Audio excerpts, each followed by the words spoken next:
आप सभी का स्वागत है। देखिए, मैं पहले कुछ वीडियो बनाया था जिसमें अलंकार और वर्णमाला पढ़ा दिया था। आज हम एक नए सिरे से चलते हैं। हम एक कवि हैं जो लिखते हैं इस जन्म में, इस जीवन में, इस जन्म में, इस जीवन में तुमको मान मिलेगा। दीप बुझे जिन आँखों में, उन आँखों को ज्ञान मिलेगा। विद्या की खेती करने को पूरा हिंदुस्तान मिलेगा। ये केदारनाथ अग्रवाल की पंक्ति है। क्या है? केदारनाथ अग्रवाल की पंक्ति है। इन्होंने एक नई दिशा दिखाने की चेतना सभी व्यक्तियों में डाला है। तो इस पंक्ति को आप समझिएगा। अगला क्या है जो हम आज का टॉपिक लेके आए हैं? आज का जो टॉपिक है वाच्य है, क्योंकि वाच्य से एक क्वेश्चन बनता है, चाहे यूपी टेट हो, चाहे सुपर टेट हो, या पुलिस हो, दरोगा हो, सभी में वाच्य पूछता है। वाच्य बिल्कुल सरल भी है। क्या है? वाच्य बिल्कुल सरल है। वाच्य है क्या? सबसे पहली बात है कि वाच्य है क्या। देखिए, क्रिया जब कर्ता कर्म या भाव के अनुसार होती है उसे हम क्या कहते हैं? वाच्य कहते हैं। हिंदी में वाच्य के मुख्यतः तीन भेद होते हैं। कितने भेद? तीन भेद होते हैं। अब तीन भेद कौन कौन से हैं? पहला है आपका कर्तृवाच्य। क्या है? कर्तृवाच्य। और दूसरा है आपका कर्मवाच्य। क्या है? कर्मवाच्य। और तीसरा है आपका भाववाच्य। तो यहां पर देखिए, ट्रिक बेस में समझिएगा आप लोग कि कर्तृवाच्य क्या होता है, कर्मवाच्य क्या होता है, भाववाच्य क्या होता है। जो कर्तृवाच्य होता है, कर्तृवाच्य में पहली बात कर्ता की प्रधानता होती है। क्या है? कर्ता की प्रधानता होती है। और कर्मवाच्य में कर्म की प्रधानता होती है। क्या होती है? कर्म की प्रधानता होती है। और भाववाच्य में असहायता, असमर्थता या असहायता, असमर्थता व्यक्त किया जाता है। व्यक्त किया जाता है या भाव के अनुसार भी हो सकता है। भाव के अनुसार। अब यहां पर समझिएगा कि यहां पर कर्ता की प्रधानता मतलब क्या है? प्रधान मतलब होता है मुख्य। मतलब यहां पर मेरे कहने का मतलब यह है कि कर्तृवाच्य वहां पर होगा जहां पर कर्ता की प्रधानता होगी। कर्ता की प्रधानता तो हो, और जो क्रिया हो वो यानी कर्ता के अनुसार हो। क्रिया कर्ता के अनुसार हो, कर्ता के अनुसार हो। और कर्मवाच्य में जो क्रिया होगी वो कर्म के अनुसार होगी। क्रिया कर्म के अनुसार होगी, कर्म के अनुसार। और भाववाच्य में जो क्रिया होगी वो भाव के अनुसार होगी। क्रिया भाव के अनुसार होगी।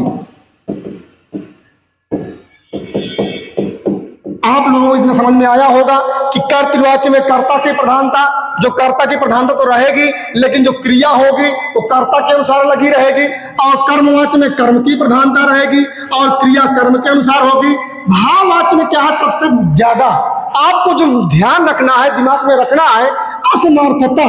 इसमें कोई भी वाक्य आएगा तो वहां पर असमर्थता जरूर व्यक्त की जाएगी। और जो क्रिया होगी वो भाव के अनुसार होगी।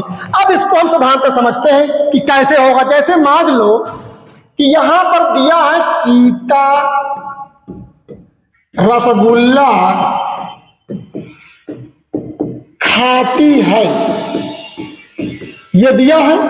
अब यहां पर देखिए, सीता आपका स्त्रीलिंग है और यहां पर जो क्रिया है ये भी स्त्रीलिंग है। क्योंकि क्या है? कर्तृवाच्य में कर्ता के अनुसार क्या है? जो क्रिया होती है वो कर्ता के अनुसार लगती है। तो यहां पर सीता रसगुल्ला खाती है तो कर्ता आपका स्त्रीलिंग है, तो आपका क्रिया भी क्या होगी? स्त्रीलिंग। इसी में आ जाए राम रसगुल्ला खाता है, राम रसगुल्ला खाता है।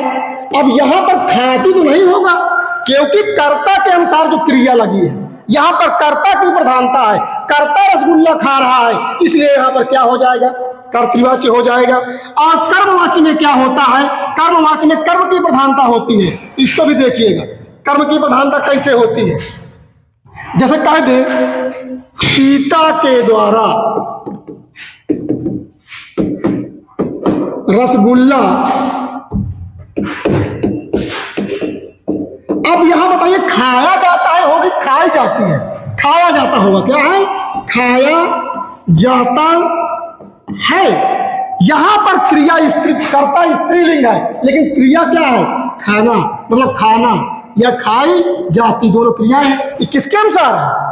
कर्ता के अनुसार तो है नहीं, क्योंकि यहां पर रसगुल्ला पुल्लिंग है और यहाँ की जो क्रियाएं हैं ये भी क्या है? आपकी स्त्रीलिंग है, वो पुल्लिंग है, क्योंकि जिस यानी कर्ता जिसके अनुसार होगा क्रिया उसी के अनुसार लगेगी। इतनी बात आप लोगों को समझ में आई। अब भाववाच्य क्या है?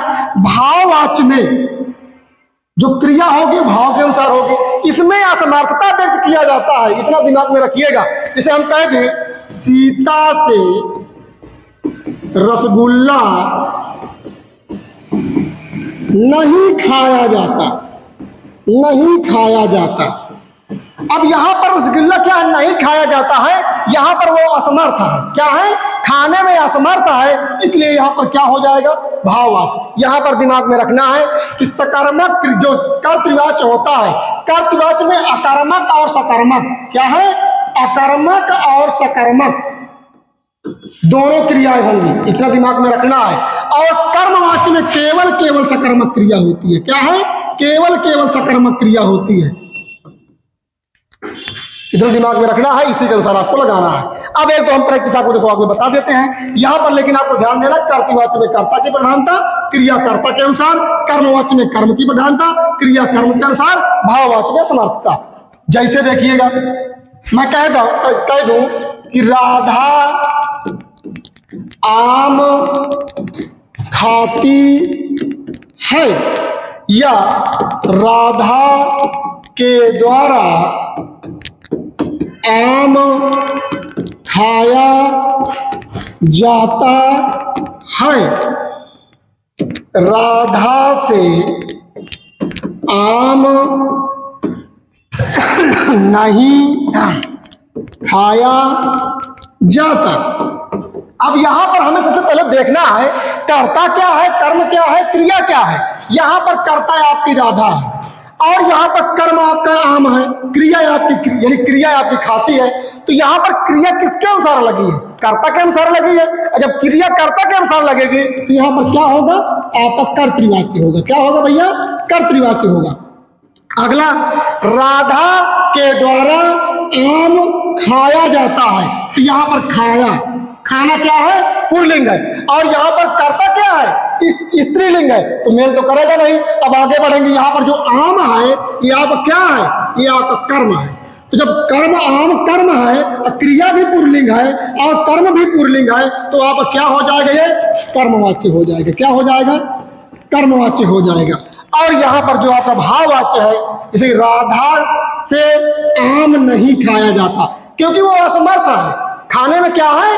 असमर्थ है। राधा से आम नहीं खाया जाता, ये असमर्थ है। एक बात और ध्यान रखना है कि नहीं को देखकर मत मार देना कि यहाँ पर भाववाच्य है, क्योंकि नहीं तो वापस सभी में आ सकता। जैसे देखिएगा, इसे कह दे राम केला नहीं खाता, अब इसी में दे दे राम से केला नहीं खाया जाता।